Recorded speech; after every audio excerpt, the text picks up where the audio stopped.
суук мезгилинде ушундай биздин кичинекей музоо, торпокторубуз, козулардагы көптөгөн ооруларга дуушар болот. Көбүнчө ооруган бул пневмония жана бронхопневмония, башкача айтканда дем алуу системасы ооруйт.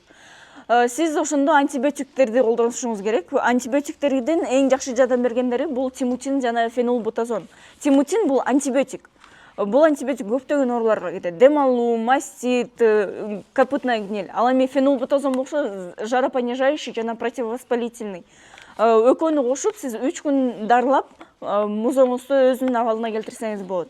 Бирок буларды колдонгондон кийин сиз сөзсүз түрдө витаминдерди колдонушуңуз керек. Витаминдерден бул рыбий жырдан тышкары жана витамин А деп, витамин тривит дегендер бар. Курамында сөзсүз түрдө витамин А, Д, Е, С жана Б группалары болуш керек. Буларды сиз биздин агромаркеттерден келип алып кетсеңиздер болот.